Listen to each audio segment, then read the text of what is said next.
आज दिल्ली आएंगे CM Yogi Adityanath. JP Nadda से मुलाकात कर सकते हैं सीएम योगी। सूत्रों के हवाले से बड़ी जानकारी। चुनावी नतीजों के बाद संगठन में हो सकते हैं बड़े बदलाव। यूपी बीजेपी के पदाधिकारियों पर गिर सकती है गाज। खराब प्रदर्शन करने वाले मंत्रियों पर भी एक्शन हो सकता है। ये बड़ी जानकारी आपको दे रहे हैं क्योंकि देखिए उत्तर प्रदेश में जिस तरह का प्रदर्शन 2019 के लोकसभा चुनाव में रहा, वैसा प्रदर्शन इस बार नहीं रहा। और ऐसे में अब जो जानकारी आ रही है उसके मुताबिक कहा जा रहा है कि संगठन में तो बदलाव होंगे ही होंगे।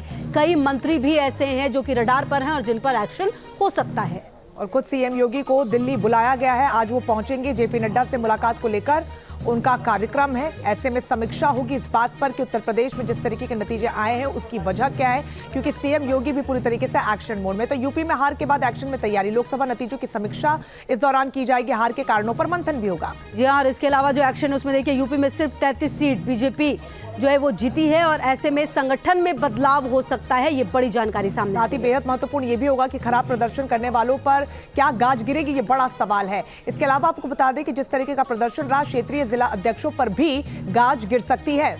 जी हाँ, तो देखिए लगातार हम आपको बता रहे हैं कि आखिरकार जो उत्तर प्रदेश में हार हुई उसके बाद क्या कुछ होगा। महानगर अध्यक्षों पर भी कार्रवाई संभव है, ये जानकारी भी सामने आ रही है क्योंकि हर एक एंगल को देखा जा रहा है और समझा जा रहा है। और अब आप देखिए कि जो सफाया हुआ है वो किस तरीके से हुआ है। फैजाबाद लोकसभा सीट पर जो है वो भी हार हुई है, मतलब अयोध्या।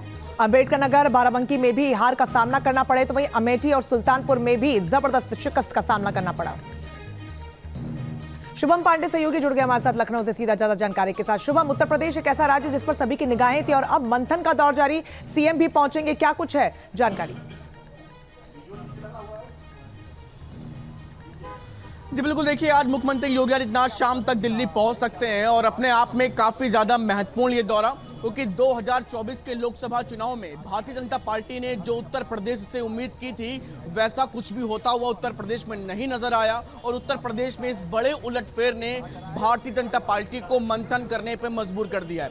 लिहाजा तमाम बड़े बदलाव के साथ साथ संगठन के साथ साथ पूरी तरीके से उन तमाम चीज़ों को जांचने परखने का काम संगठन ने शुरू कर दिया है। और यही वजह है कि मुख्यमंत्री योगी आदित्यनाथ आज उन तमाम आला अफसरों के साथ एक बड़ी बैठक कर रहे हैं। मैं इस वक्त भी मौजूद हूं मुख्यमंत्री आवास पर, जहां पे तमाम अधिकारियों के पहुंचने का सिलसिला शुरू हो चुका है।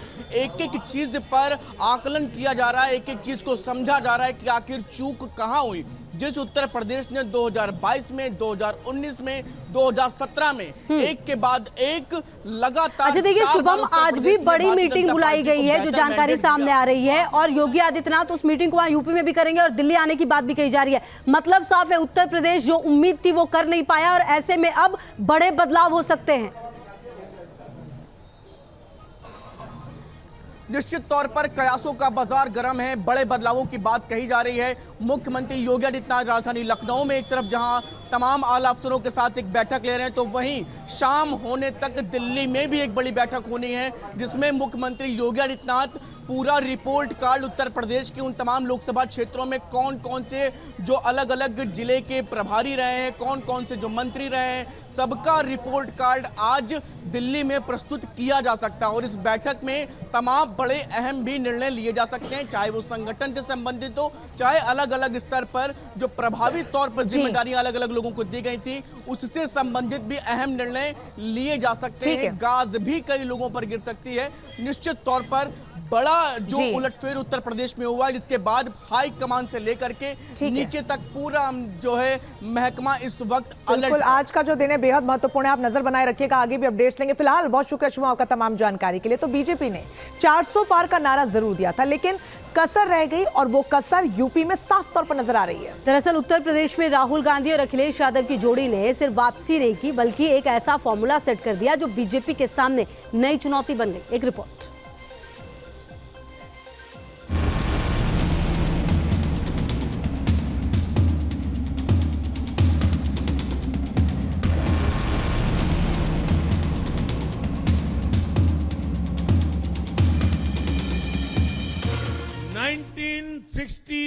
के बाद पहली बार कोई सरकार अपने 2 कार्यकाल पूरे करने के बाद तीसरी बार वापस आई है।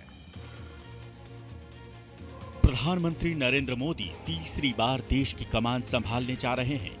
हालांकि बतौर पीएम उनके अब तक के कार्यकाल में इस सरकार को सियासी तौर पर पहली बार एनडीए की सरकार कहा जा रहा है, क्योंकि बीजेपी अकेले दम पर बहुमत हासिल करने में कामयाब नहीं रही। इसकी एक बड़ी वजह रही यूपी में पार्टी का उम्मीद से ज्यादा कमजोर प्रदर्शन, और इसकी सबसे बड़ी वजह रही दो लड़कों की जोड़ी,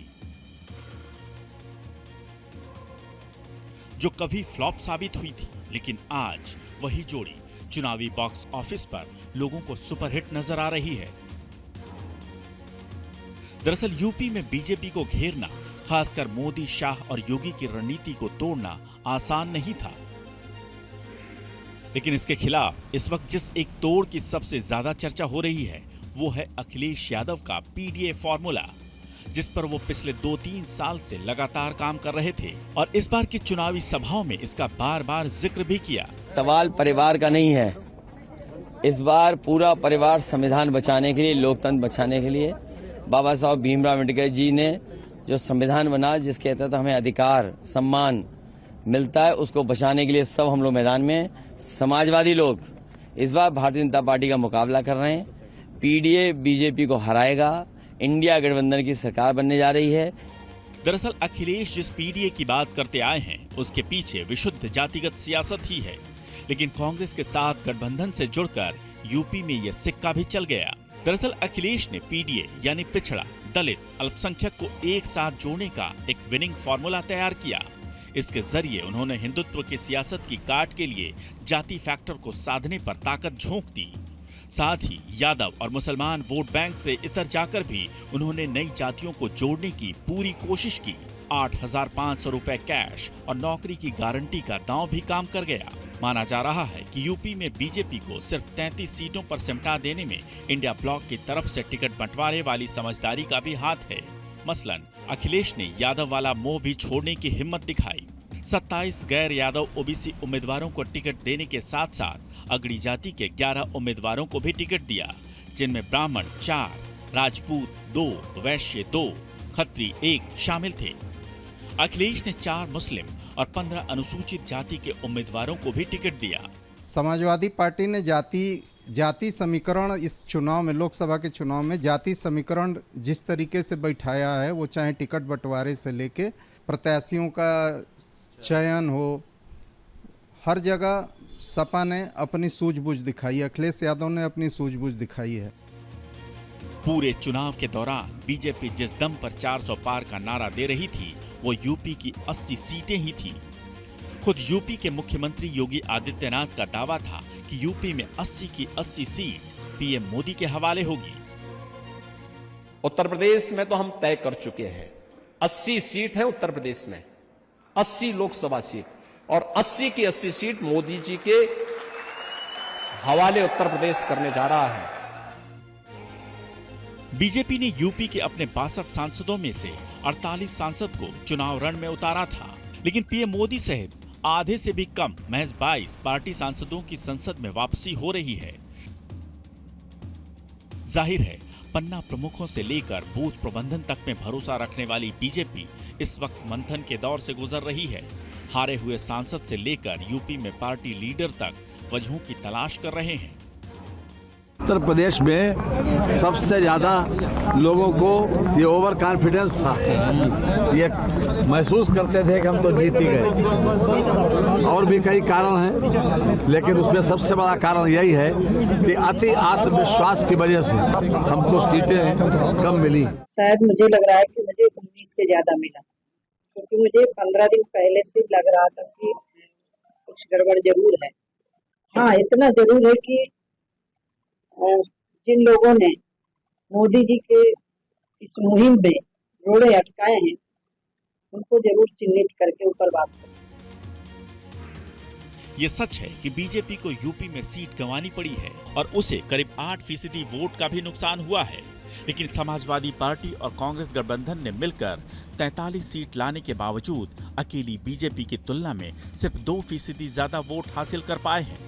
यानी बीजेपी अगर दिल्ली में तीसरी बार बैक टू बैक सत्ता में आने का इतिहास रच रही है, तो इसके पीछे भी यूपी ही है, जहां उसने सीट तो गंवाई, लेकिन जनाधार के एक बड़े हिस्से पर पकड़ अभी बरकरार है। Team news nation. वहीं आपको बता दें, बीजेपी सांसद साक्षी महाराज ने भी इशारों इशारों में भीतरघात की बात कही है। क्या कुछ कहा है, सुनाते हैं आपको। कि जो परिदृश्य यूपी का निकल करके आया है वो तब जब उत्तर प्रदेश की जनता ने सपा का शासन और गुंडा राज्य देखा है। सपा में यही तो नारा लगता है तो पत्रकारों पर हमले होते थे। आप पत्रकार हैं, पत्रकारों पर हमले होते थे। और जब बंद का समय होता है तो खुली दुकान हमारी, बंद दुकान तुम्हारी। वो दृश्य भी मैंने देखा है। मेरे इन हाथों ने अयोध्या की धरती को राम भक्तों के लहू से लाल लाल होते देखा है। राम भक्तों को मैंने उठाया है। लेकिन क्या दुर्भाग्य है, उसी अयोध्या ने आज समाजवादी पार्टी का संसद भवन बना दिया। तो ये कुल मिलाकर के जो कुछ उत्तर प्रदेश में घटना घटित हुई है चुनाव को लेकर, ये चिंता का विषय भी है। प्रदेश के लिए भी, देश के लिए भी, हमारी पार्टी के लिए भी। निश्चित रूप से पार्टी इसमें समीक्षा करेगी।